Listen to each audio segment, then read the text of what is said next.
بسم اللہ الرحمن الرحیم۔ السلام علیکم۔ ارزق پہلوان جو کہ 1000 فوج کی طاقت رکھتا تھا، حضرت قاسم علیہ السلام جو کہ صرف 16 سال کے بچے تھے، ان کے مقابلے میں آیا اور حضرت قاسم علیہ السلام کے ہاتھوں ہلاک ہوا۔ میدان کربلا میں جب حضرت امام حسین علیہ السلام کے احباب شہید ہو گئے اور کربلا کی سرزمین پر حضرت امام حسین علیہ السلام کے احباب کی لاشیں پڑی ہوئی تھیں، آپ کے عزیز و اقربا سبھی جام شہادت نوش فرما چکے تھے۔ حضرت قاسم علیہ السلام حضرت امام حسین علیہ السلام کی خدمت میں حاضر ہوئے اور جنگ کی اجازت مانگی۔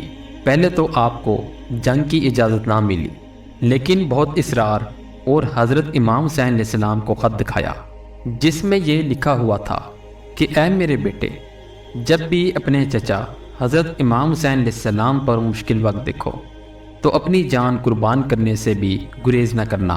خط پڑھنے کے بعد حضرت امام حسین علیہ السلام نے اجازت دے دی۔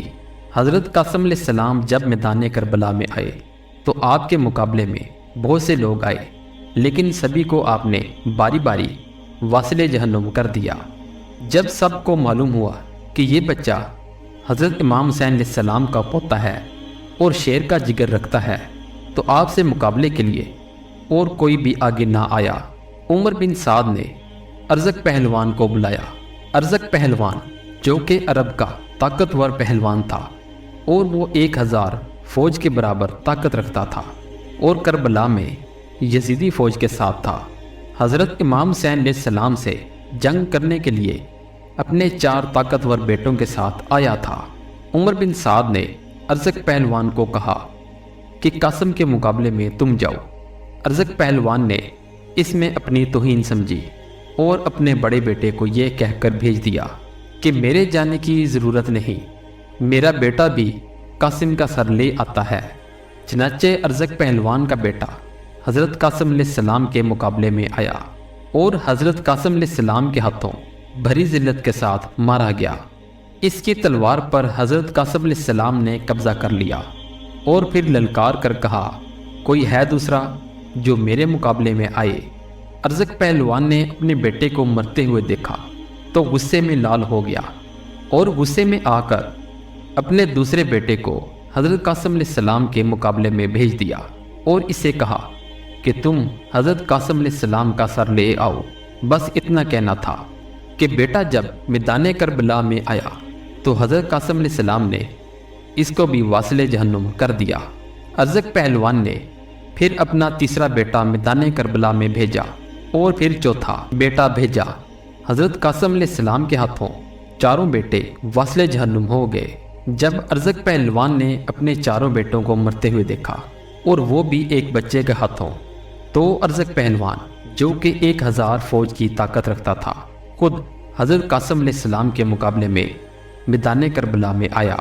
حضرت قاسم علیہ السلام کے مقابلے میں ارزق پہلوان کو دیکھ کر حضرت امام حسین علیہ السلام نے ہاتھ بلند کیے اور دعا کی، اے میرے پروردگار، میرے قاسم کی لاج رکھنا۔ لوگ دونوں کی لڑائی دیکھنے لگے، ایک طرف حضرت قاسم علیہ السلام ہیں اور ایک طرف ارزق پہلوان۔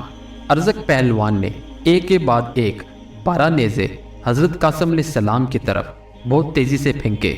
حضرت قاسم علیہ السلام نے اللہ کی توفیق سے دی ہوئی طاقت سے وہ 12 کے 12 رد کر دیے۔ پھر ارزق پہلوان نے حضرت قاسم علیہ السلام کے گھوڑے کی پشت پر نیزہ مارا اور وہ اتنی شدت کے ساتھ مارا کہ گھوڑا مر گیا۔ حضرت امام حسین علیہ السلام نے دوسرا گھوڑا بھیج دیا۔ حضرت قاسم علیہ السلام اس پر سوار ہو گئے۔ ارزق پہلوان نے نیزوں کے بعد تلوار نکالی اور حضرت قاسم علیہ السلام نے بھی تلوار نکالی۔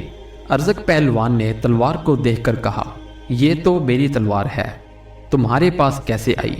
حضرت قاسم علیہ السلام نے فرمایا، یہ تمہارے بڑے بیٹے کی نشانی ہے، وہ تمہیں اس کا مزہ چکھانے کے لیے مجھے دے گیا ہے۔